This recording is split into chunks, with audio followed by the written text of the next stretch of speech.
तो हमारी गुजारिश है मिनिस्टर साहब से व बोर्ड के मेंबरान से कि इस बार एक 2 साल के लिए अली बाबा अल हुसैनी को चेयरमैन बनाएं। हमने देखा कि रियासत कर्नाटक में कई सारे माइनॉरिटी मिनिस्टर गुजरे हैं। वक्फ बोर्ड के लिए कईयों ने जानो माल से खिदमत अंजाम दिए हैं और एक आने वाले दिनों में एक रियासत कर्नाटक में और डेवलपमेंट्स के लिए गामजन हो सकते हैं। अस्सलामु अलैकुम वरहमतुल्लाहि वबरकातुहू।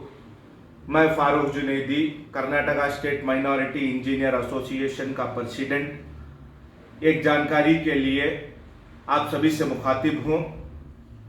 रियासत कर्नाटक में वक्फ बोर्ड के चेयरमैन के लिए जो भगदड़ मची हुई है, उस सिलसिले में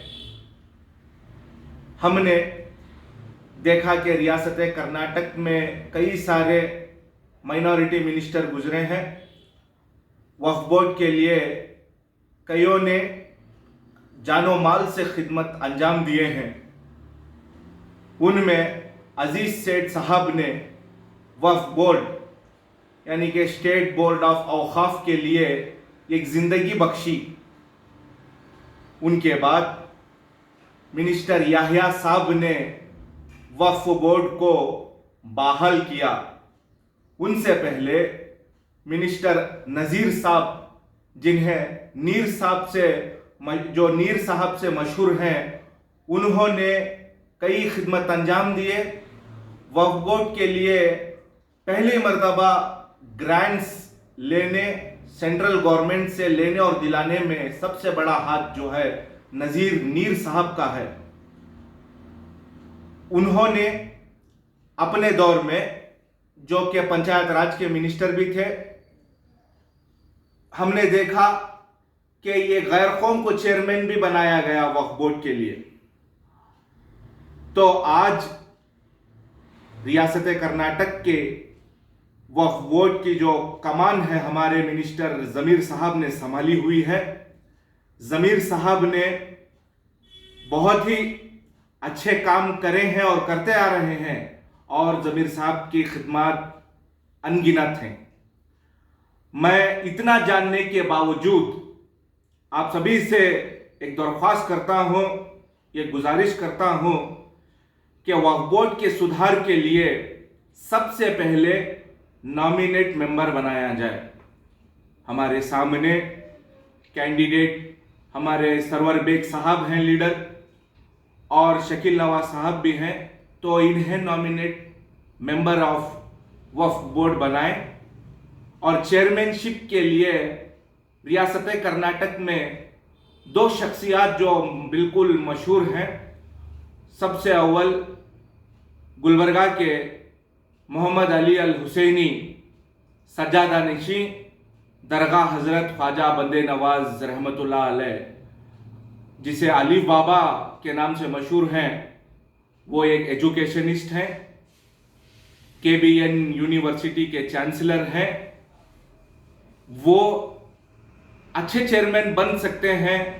तो हमारी गुजारिश है मिनिस्टर साहब से, वक्फ बोर्ड के मेंबरान से, कि इस बार एक 2 साल के लिए अली बाबा अल हुसैनी को चेयरमैन बनाएं और आने वाले 2 साल के बाद अनवर बादशाह साहब को चेयरमैन बनाएं।